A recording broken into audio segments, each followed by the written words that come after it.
Fala galera, beleza? Sejam bem-vindos a mais um vídeo por aqui e hoje estamos iniciando o nosso reta final para o concurso do IBGE.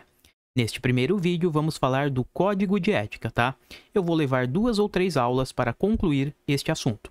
O primeiro vídeo vai tratar sobre as regras deontológicas, que vão do inciso 1, ou do item 1, ao item 13 do nosso Código de Ética do servidor do IBGE. Sem perder tempo, vamos lá. Quando falamos destas regras deontológicas, estamos nos referindo às regras comportamentais. São regras éticas, faltou não, né? Tem um S a mais. São regras éticas que miram o comportamento do servidor, tá? Então perceba, o código de ética, ele estabelece um trilho, ele estabelece um norte que o servidor deve seguir. Então perceba, durante a conduta do servidor do IBGE, seja no exercício do cargo, ou seja, dentro da repartição, ou ainda fora, cuidado aqui, as provas adoram essa parte, fora do exercício do cargo, o servidor do IBGE, ele precisa atuar de acordo com alguns primados, com alguns valores. E quais valores seriam estes? O valor do zelo, da eficiência, da eficácia, do decoro, da dignidade e da consciência dos princípios morais. Eu até coloquei aqui, o servidor do IBGE, ele precisa atuar dentro do cargo e fora do seu cargo, de acordo com o nosso ZDDICO. Ou seja, Z de zelo, E de eficiência, o outro E de eficácia, D de decoro, D de dignidade e o CO de consciência dos princípios morais. Se o servidor do IBGE atuar de acordo com o nosso ZDDICO, estará preservada a honra e a tradição do serviço público, ou seja, preserva-se a honra e a tradição do próprio IBGE. Maravilha? Vamos ver agora o dispositivo correlato deste assunto, que é o item 1, que diz o seguinte: a dignidade, o decoro, o zelo, a eficácia, a eficiência e a consciência dos princípios morais são primados maiores que devem nortear o servidor público do IBGE, seja no exercício do cargo ou função ou fora dele. Cuidado aqui que as bancas cobram muito isso, tá? Ou fora dele, já que refletirá o exercício da vocação do próprio poder estatal. Seus atos, comportamentos e atitudes serão direcionados para a preservação da honra e tradição do serviço público, como um todo, e em especial das pesquisas estatísticas e geocientíficas oficiais, cujas fontes de dados escolhidas devem contemplar a qualidade, a oportunidade, os custos e o ônus para o cidadão. Então, o que mais cai, o que eu vi em questão até agora, é esta parte aqui. Leve para a prova o seguinte: servidor do IBGE, quando for atuar, ele deve seguir alguns valores, seja no exercício do cargo ou fora, isso cai muito, fora do exercício do cargo. E estes valores correspondem ao nosso ZDDICO. O servidor deve ter zelo, eficiência, eficácia, decoro, dignidade e consciência dos princípios morais. Maravilha? Agora se liga, este nosso servidor do IBGE, além de atuar de acordo com todos estes valores, com estes primados, deve ir além também. Durante a sua conduta, ele deve sempre zelar pelo elemento ético. Ele deve sempre ser honesto, portanto, em suas condutas, tá? Sendo assim, ele fará várias diferenciações quando atuar. Ele fará a diferenciação do legal e do ilegal, do justo, do injusto, conveniente do inconveniente, oportuno do inoportuno e, principalmente, cuidado aqui, as provas vivem cobrando essa informação, principalmente, ele diferencia o honesto do desonesto. Então se liga, quando ele fizer todas estas diferenciações e tiver em sua conduta o comportamento ético, ou seja, conduta sendo honesta, ele estará atuando de acordo com os princípios da administração pública, que estão lá dentro do artigo 37, caput, ou seja, ele estará atuando de acordo com o nosso LIMP, os princípios da legalidade, impessoalidade, moralidade, publicidade e também eficiência estarão sendo respeitados. Além disso, esta atuação ética do servidor garante que os seus atos sejam probos, sejam honestos. Sendo assim, consequência lógica, ele não estará incorrendo, não estará praticando uma improbidade administrativa, que seria um ato de desonestidade. Esta improbidade administrativa, caso seja praticada, ela pode gerar algumas consequências, como, por exemplo, suspensão dos direitos políticos, perda da função pública, indisponibilidade de bens e ressarcimento ao erário. Claro, sem prejuízo de eventual ação penal que caiba naquele caso, tá? Vamos ver como dispõe a literalidade do item 2. O servidor público não poderá jamais desprezar o elemento ético de sua conduta, ou seja, servidor atue sempre com ética, honestidade. Assim, não terá que decidir somente entre o legal e o ilegal, o justo e o injusto, o conveniente e o inconveniente, o oportuno e o inoportuno. Perceba, ele faz tudo isso, mas vai além. Mas, principalmente, se liga aqui, entre o honesto e o desonesto, consoante as regras contidas no artigo 37 caput, que traz o nosso LIMP ali, os nossos princípios da administração, e parágrafo 4º da Constituição Federal, que fala da improbidade administrativa. Por se integrar a condição de servidor do IBGE, o elemento... Opa, isso aqui veio duplicado, ó. Deixa eu só apagar aqui. Tá, vamos ler novamente esta parte então. Por se integrar à condição do servidor do IBGE, o elemento ético de sua conduta abrange, além dos primados maiores, a adoção dos melhores princípios, métodos e práticas, de acordo com as considerações estritamente profissionais, incluídos os princípios técnicos, científicos e a ética profissional. Se liga, pessoal, o que mais cai aqui você precisa saber é esta parte. Servidor do IBGE, durante sua conduta, não despreze o elemento ético, ou seja honesto durante a sua atuação. Além disso, faça diferenciações entre o legal e o ilegal, justo e injusto, conveniente e inconveniente, oportuno e inoportuno e principalmente entre o honesto e o desonesto, beleza? É isso que você precisa saber do item 1 e do item 2. Vamos avançar para o item de número 3. Neste item de número 3, vamos falar da moralidade na administração pública.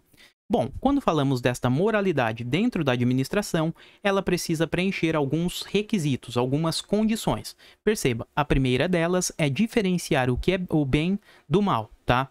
Mas o servidor não fará apenas isso. Tanto que o nosso código de ética diz que a moralidade dentro da administração, ela não se restringe à diferença entre o bem e o mal.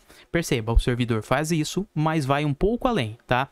Também é exigido para a atuação moral do servidor que ele tenha a finalidade do seu ato sempre almejando o bem comum, o bem da coletividade. Então, a finalidade do ato praticado pelo servidor deve ser sempre o fim público, o bem-estar de toda a sociedade, ok? Então perceba, esta moralidade dentro da administração, ela acaba nascendo de um equilíbrio. O ato do servidor deve ser legal, estar de acordo com o ordenamento jurídico, mas atender uma finalidade pública. Só havendo este equilíbrio entre legalidade do ato e a sua finalidade sendo pública, sendo bem comum, é que poderemos finalmente chancelar, carimbar que o nosso ato atendeu à moralidade da administração pública, que o nosso ato é moral. Maravilha? Ainda dentro do item 3, mas pouco explorado em provas, temos o seguinte: o servidor público do IBGE, ele deve ter consciência, ou seja, deve ter a noção da relevância de sua atuação. As informações que ele coletar, sejam estatísticas ou ainda geocientíficas, ou melhor dizendo, as informações que ele coletar no censo demográfico, por exemplo, atenderão o direito à informação. E esse direito à informação, ele deve ser de modo imparcial e também com igualdade de acesso às pessoas, tá? E por fim, este mesmo servidor do IBGE é imprescindível, é indispensável que ele zele pela qualidade na produção das informações. Ou seja, durante o seu trabalho, ele deve ter o maior zelo possível para que a produção, para que as entrevistas realizadas, por exemplo, no censo demográfico, sejam realizadas com a maior qualidade possível. E isso vale tanto para as atividades finalísticas, como, por exemplo, o nosso recenseador, as atividades fins, como as atividades de apoio, atividade meio, beleza? Vamos analisar agora o nosso dispositivo correlato, que é o item 3. A moralidade da administração pública não se limita à diferenciação entre o bem e o mal. Perceba, ela faz isso, mas vai além, devendo ser acrescida da ideia de que o fim é sempre o bem comum. O equilíbrio entre a legalidade e a finalidade na conduta do servidor público é que poderá consolidar a moralidade do ato administrativo. Para melhor exercício de sua função pública no IBGE, o servidor deve ter consciência da relevância das informações estatísticas e geocientíficas, a fim de atender ao direito à informação pública de modo imparcial e com igualdade de acesso. É imprescindível que o servidor do IBGE zele pela qualidade dos processos de produção das informações oficiais, adotando critérios de boas práticas tanto nas atividades finalísticas quanto nas atividades de apoio. O que é importante deste artigo está aqui, ó, além de grifado, é esta parte que cai mais em prova, tá?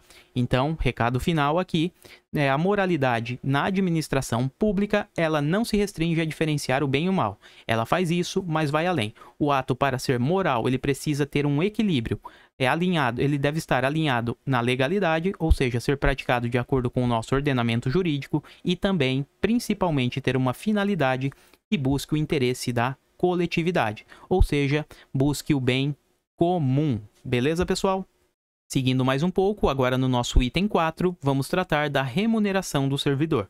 Aqui temos o seguinte, a remuneração do servidor público ela é custeada por tributos que são pagos na sociedade.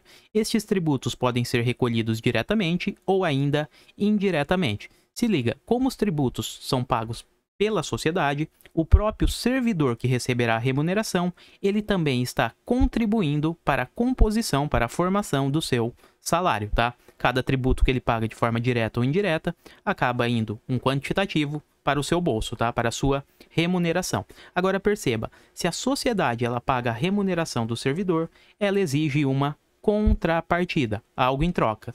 E o que ela pede é algo bem simples, é a presença da moralidade durante a atuação do servidor público. Ou seja, servidor público durante a atuação dos atos, seja moral, seja honesto, não pratique atos desonestos, ok? Então se liga, a contrapartida exigida é uma moralidade nos atos praticados. Esta moralidade dentro de cada ato que o servidor praticar é um elemento inseparável, cuidado aqui, o código utiliza a expressão indissociável, tá? Então as bancas fazem pegadinha colocando que é dissociável, nada disso, é elemento inseparável, indissociável de sua finalidade. Então perceba, quando o servidor público ele atuar com base na moralidade e também tiver uma atuação buscando o fim, buscando o interesse da coletividade, teremos então um ato moldado na nossa legalidade. Para que um ato seja legal, portanto, ele consiga ser construído, alicerçado com base na legalidade, devemos ter que a presença da moralidade e também uma finalidade pública devem estar sempre na conduta do nosso servidor. Maravilha? Vamos ver agora o dispositivo correlato, que é o nosso item de número 4. A remuneração do servidor público é custeada pelos tributos pagos direta ou indiretamente por todos, até por ele próprio, e por isso se exige, como contrapartida, que a moralidade administrativa se integre no direito, como elemento indissociável de sua aplicação e de sua finalidade, erigindo-se como consequência em fator de legalidade. Foi o que vimos, tá? Seguindo mais um pouco, vamos para o item de número 5. O item 5, pouquíssimo explorado em prova, mas vamos colocar aqui, fala sobre o trabalho do servidor na comunidade, ou seja, dentro de nossa sociedade. O trabalho do servidor, ele vai refletir o bem-estar de toda a sociedade e também do próprio servidor. Afinal de contas, quando este servidor tiver êxito em seu trabalho, acaba sendo o seu maior patrimônio. Claro, aquele funcionário público, aquele servidor, ele está atuando dentro de uma harmonia, de uma sintonia e fazendo o melhor trabalho possível, isso será refletido na sociedade, que terá um serviço público de maior qualidade, e na satisfação do próprio servidor, que será reconhecido dentro do órgão e também pelos usuários do serviço público, pelos contribuintes, tá? Então acaba sendo o maior patrimônio daquele camarada, daquele servidor, saber que é reconhecido e também está contribuindo para a melhora de um serviço público, ok? Vamos ver a literalidade do nosso item 5. O trabalho desenvolvido pelo servidor público perante a comunidade deve ser entendido como acréscimo ao seu próprio bem-estar, já que, como cidadão, integrante da sociedade, o êxito desse trabalho pode ser considerado como seu maior patrimônio. Foi o que vimos. Maravilha?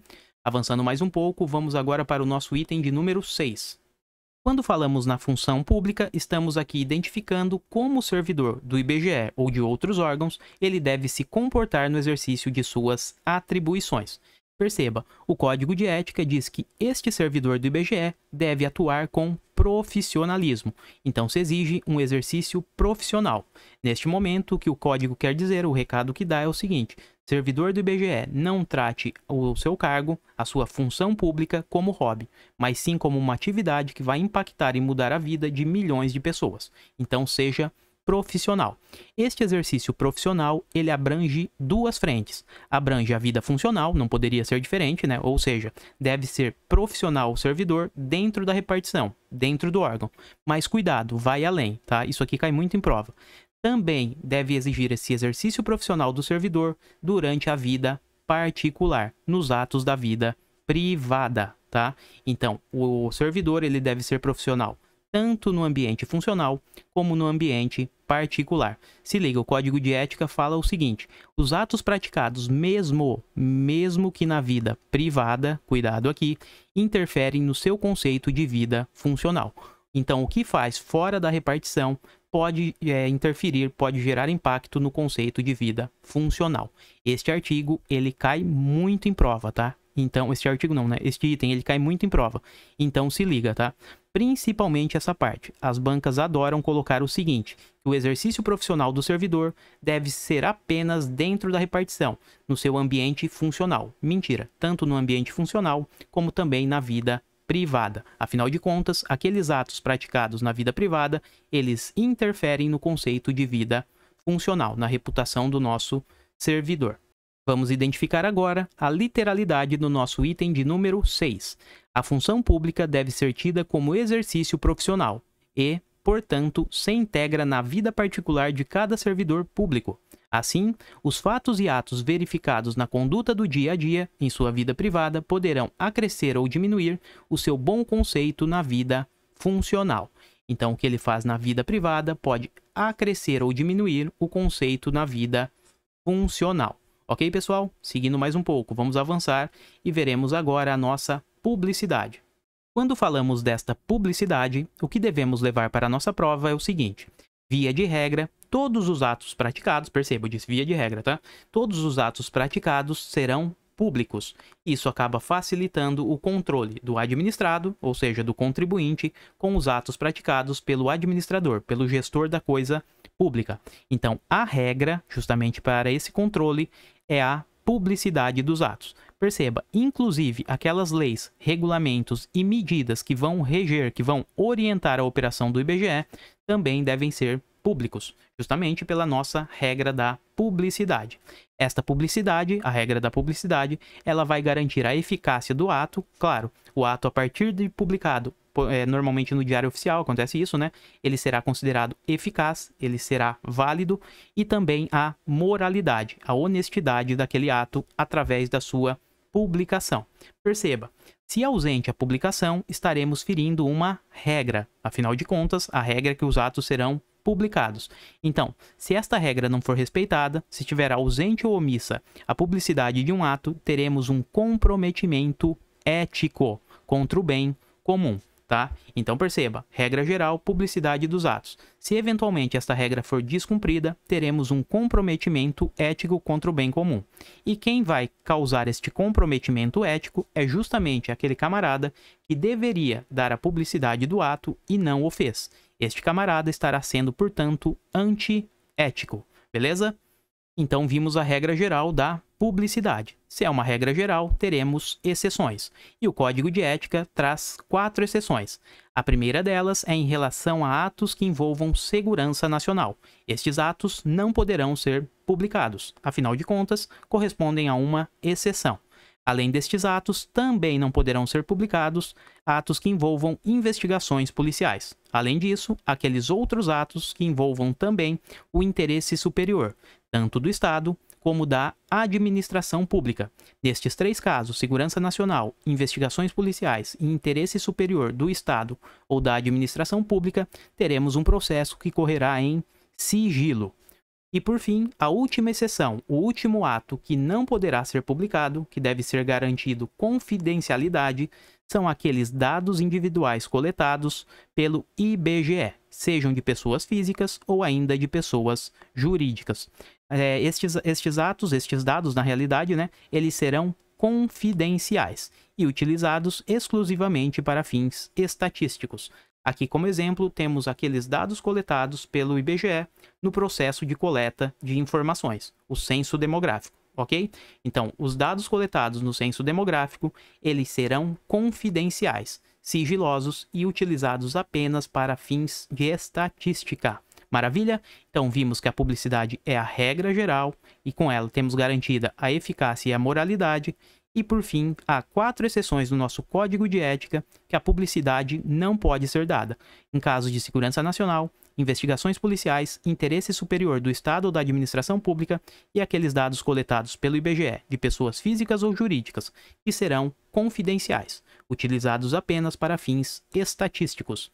Vamos ver agora a literalidade do dispositivo.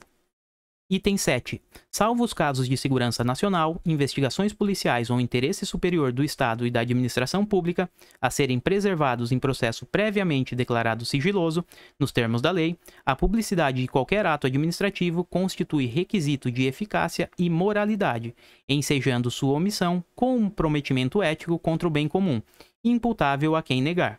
Entretanto, os dados individuais de pessoas físicas ou jurídicas coletados pelo IBGE são estritamente confidenciais e exclusivamente utilizados para fins estatísticos. Ademais, leis, regulamento e medidas que regem a operação dos sistemas estatístico e cartográfico no Instituto devem ser de conhecimento público. Vamos avançar um pouco mais e ir para o nosso item de número 8. E o item 8 vai falar sobre o direito que o contribuinte tem, e todas aquelas pessoas que integram a sociedade, de conhecer a verdade. Bom, esta verdade deve ser dita pelo servidor do IBGE ou qualquer outro servidor público sempre. Então, ao servidor fica proibido, fica vedado omitir esta verdade ou ainda falseá-la. Se liga, o servidor deve sempre dizer a verdade, mesmo que a verdade, o que ele diga, possa contrariar interesses da administração pública ou até mesmo do próprio interessado. Resumo da ópera: servidor público, diga a verdade, doa quem doer, tá? Então, mesmo que contrarie o interesse da administração pública ou do próprio interessado. Aqui eu repeti, né? Então, vamos deixar só uma informação, tá? Se liga, este direito à verdade, ele contribui também para um Estado mais forte. Afinal de contas, nenhum Estado ele vai crescer ou se estabilizar tendo como hábito dos seus servidores, dos seus governantes também, o erro, a opressão e principalmente a mentira. Então, verdade sempre, sempre, sempre, tá? Nenhum Estado consegue se estabelecer sem que estas verdades sejam ditas. O dispositivo correlato ao tema diz o seguinte, estamos no item 8. Toda pessoa tem o direito à verdade. O servidor não pode omiti-la ou falseá-la, ainda que contrária aos interesses da própria pessoa interessada ou da administração pública. Nenhum Estado pode crescer ou se estabilizar sobre o poder corruptivo do hábito do erro, da opressão ou da mentira, que sempre aniquilam até mesmo a dignidade humana, quanto mais a de uma nação. Então, recado final, servidor diga sempre a verdade, mesmo que afete as outras pessoas, mesmo que cause desconforto dentro da administração ou até mesmo no próprio administrado, naquele interessado, tá? Vamos avançar e ver agora o nosso item de número 9. Bom, aqui vale a mesma lógica que analisamos agora há pouco. Se é o contribuinte, ou seja, a sociedade que remunera o servidor, o mínimo que se espera é que este nosso servidor trate o usuário do serviço público com cortesia, ou seja, com educação, com cuidado e com boa vontade. Tenha proatividade no trato com o contribuinte. Até porque, se o servidor tratá-lo mal, isso pode ensejar um dano tanto moral e também ao próprio patrimônio público. E causando este dano, teremos uma ofensa à ideia de Estado, então ao próprio Estado teremos uma ofensa ao próprio Estado e também a todas aquelas pessoas que dedicaram seu tempo, sua inteligência e os seus esforços para tentar construírem um patrimônio e um serviço público de qualidade. Então, recado final, servidor público, trate o usuário do serviço com cortesia, cuidado e boa vontade. Beleza? Vamos ver a literalidade agora do nosso item de número 9. A cortesia, a boa vontade, o cuidado e o tempo dedicados ao serviço público caracterizam o esforço pela disciplina. Tratar mal uma pessoa que paga seus tributos, direta ou indiretamente, significa causar-lhe dano moral. Da mesma forma, causar dano a qualquer bem pertencente ao patrimônio público, deteriorando-o por descuido ou má vontade, não constitui apenas uma ofensa ao equipamento e às instalações ou ao Estado, mas a todos os homens de boa vontade que dedicaram sua inteligência, seu tempo, suas esperanças e seus esforços para construí-los, tá? Então, recado final aqui, servidor, atue com cortesia, cuidado e boa vontade. Tratar o usuário do serviço público mal pode ensejar um dano moral e um dano ao patrimônio público. E gerando este dano, teremos também uma ofensa à ideia de Estado e aquelas pessoas que contribuíram com seu tempo, que dedicaram seu tempo, sua inteligência e seus esforços para a construção de um patrimônio e um serviço público de qualidade. Maravilha? Vamos avançar agora e ver o nosso item de número 10. O item 10 traz uma ideia geral de não procrastinação. Ou seja, o servidor público não deixa as pessoas à espera de soluções. Essa espera de soluções vai gerar filas e também o atraso na prestação do serviço público. E isso acaba sendo uma conduta do servidor antiética, desumana e que eventualmente poderá acarretar um dano moral ao usuário do serviço público e, consequentemente, um prejuízo à administração, ao próprio Estado. E quem paga a conta, no fim da linha, somos nós, contribuintes. Tá? Então, ideia aqui do item 10, servidor, não procrastine, não deixe as pessoas, o contribuinte, esperando soluções. O item 10 diz o seguinte: deixar o servidor público, qualquer pessoa à espera de solução que compete ao setor em que exerça suas funções, permitindo a formação de longas filas ou qualquer outra espécie de atraso na prestação do serviço. Não caracteriza apenas atitude contra a ética ou ato de desumanidade, mas, principalmente, grave dano moral aos usuários dos serviços públicos. Recado final: servidor público, não engavete as coisas. Faça, não procrastine. Ok? Vamos para o item de número 11, que vai falar das nossas ordens legais. Bom, quando o servidor público receber ordens legais, friso aqui, ordens legais, ele deve cumpri-las rigorosamente. Então, ordens legais não são questionadas, são cumpridas. Este cumprimento das ordens legais vai evitar condutas negligentes do servidor. E estas condutas negligentes eventualmente poderiam acarretar erros, descaso e também desvios. E tudo isso acaba sendo de difícil correção e caracteriza uma imprudência no desempenho da função pública, uma desobediência do servidor com seu superior. Então, ordens legais são cumpridas. E as ordens ilegais? Estas devem ser descumpridas. Em momento algum, o servidor público pode cumprir ordens ilegais. Ele não cumpre e ainda deve denunciá-las. Beleza? Vamos ver a literalidade do item de número 11. O servidor deve prestar toda a sua atenção às ordens legais, cuidado aqui, de seus superiores, velando atentamente por seu cumprimento, e assim evitando a conduta negligente. Os repetidos erros, o descaso e o acúmulo de desvios tornam-se às vezes difíceis de corrigir e caracterizam até mesmo imprudência no desempenho da função pública. Então, ordens legais que sejam cumpridas, as ilegais não deve cumpri-las. Maravilha? Vamos ver agora, quase encerrando este vídeo, o nosso item de número 12, que vai falar da ausência. Quando falamos nestas ausências, elas podem ser justificadas, ou seja, apresentam um justo motivo, o servidor falta ao trabalho, mas ele apresenta, por exemplo, um atestado. Neste caso, não teremos consequência, elas são permitidas.